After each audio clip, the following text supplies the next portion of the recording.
Hey everyone, Paul Vojchehoske here. Hey, I know a lot of you probably sustained some damage from last night's storm that blew through. If you live in eastern Nebraska, there's no doubt in some way you got impacted. Some areas got hit worse than others. Some have suffered more damage than others, but there are a couple of things that I really wanted you to know before you start the process of filing claims with your insurance company. In fact, there are 7 things I really want you to know, so let's get to it here. Okay, number 1, before you do anything, get bids, if you can, get bids from contractors before you file a claim with your insurance agent. And there are a couple of reasons why this is very important. Number 1 is the damage sustained to your property may not even exceed the deductible. And just because you have a $1,000 deductible doesn't mean that that's the same deductible for wind and hail. So you may have a $1,000 deductible, but your wind and hail is 2 or 3 or 4% of the insured value or whatever the case may be, which then jumps it up to $10,000 or $15,000. And if you have $5,000 in damage, but a $10,000 deductible, you have just made a claim for no reason, and that's going to be held against you when it comes time for renewals of insurance rates, etc. So you need to make sure that the damage does not exceed your deductible. The other thing is it may exceed your deductible, but maybe by not that much. Yeah, you got a $300 check, but was it worth it? Now, one last thing I want to make you aware of. Now, this doesn't happen with most insurance carriers, but this actually happened to me personally. And this is where I had called the insurance adjuster out first before having the contractor come out. And it was about 10 years ago when a hailstorm came through and everybody's houses were damaged. I found out the insurance adjuster actually was an adjuster for automobiles and not houses. And he really didn't have a whole lot of experience, but they just needed bodies to go out and do claims. And so he said that there was no damage to the property. I had to call a contractor to come out who said, yes, there is. And they gave me the bids and everything. And then when I called my insurance carrier back, my insurance carrier counted that as 2 claims. I know when I bring this up, there are some insurance agents that absolutely deny that, but it happened to me. And again, not every insurance company does this. In fact, most do not, but there are a few that are out there that do.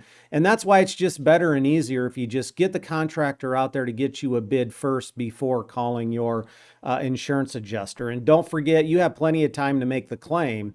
So you're not going to, lose out on that. But we want to get all the data gathering done first accurately.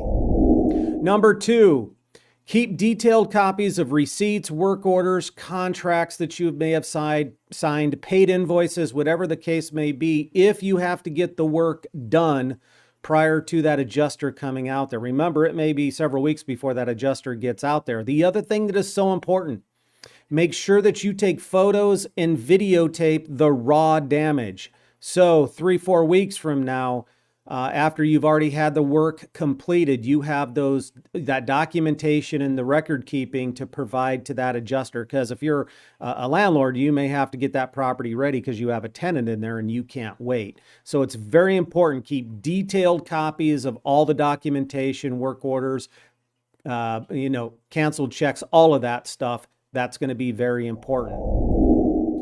Number 3, it's really important that if possible, that your contractor meet the claims adjuster out at the property at the same time so they can talk that lingo. It is so important. It makes everything so much easier. I know sometimes it can't be done, but if you can swing it, please make sure that your contractor is out there at the time that your adjuster shows up. Number 4, don't forget those lien waivers, all right? Number 1, use competent local contractors when you can. And the other thing is, as part of any contract that you sign with that contractor, it is my absolute belief, and this is what I do, that contractor needs to agree that they're going to sign a lien waiver upon payment. If they don't agree to that, I don't hire them. That's me personally. You're going to have to make your own decision, but I make sure that any contractor or subcontractor is going to sign a lien waiver. Otherwise, they're not going to do the work. And this is so important if your contractor is going to rely on subcontractors to do some of the work, then that subcontractor needs to sign before they start doing any work to that property. I've just seen so many times where they collect the check and then they slap a mechanic's lien against the property anyways, just because they can. And this is a great way to protect your backside, particularly if it's a large sum of money. Or the contractor is an out-of-state contractor, then it becomes even more important that you do this. Number 5, notify your insurance agent once the repairs are done. This is especially true with roofs and siding. Those are big items, and you need to make sure that your insurance company updates that record in your file. So give your insurance agent a quick call when those repairs have been done. Number 6, I want to make you aware of what's called assignment of interest. So before you sign any contract for work to be done, read the contract from beginning to end. Read anything that you have to sign first. Seems elementary, but we've had issues in the past. Watch out for a clause called an assignment of interest. This is where if you sign the contract and this clause is in here, you're going to sign away your legal right to negotiate not only with the adjuster, but the carrier, and that right goes to that contractor.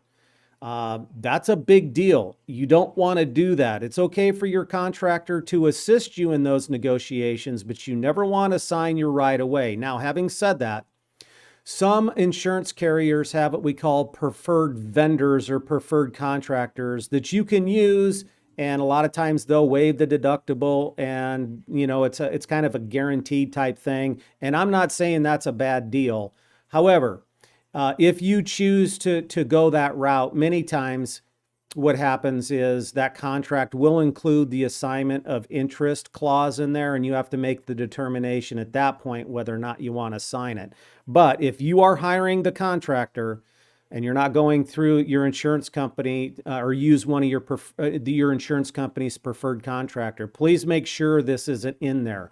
And I've seen it several times in the past where this clause is in there and then the homeowner is screwed. So do your due diligence and read anything that you're going to sign before you sign it.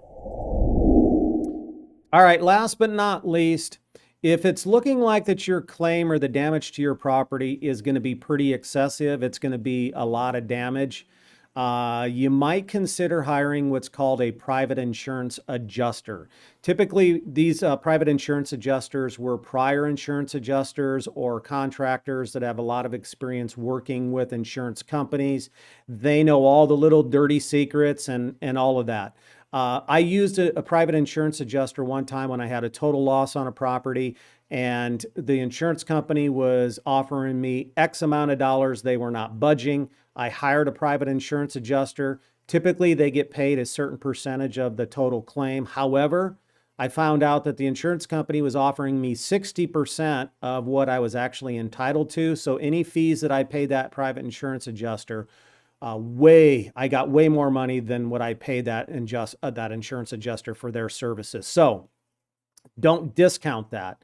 All you have to do is go to Google and type in private insurance adjuster in Omaha, and there's a list of them that are out there. Something to consider if it's looking like it's going to be a big ticket item or a big ticket loss. So, all right, everybody, I hope this video has been helpful. Best of luck out there with all the repairs that need to be done. Let me know if I can help in any way. Thanks, everybody. See you in the next video.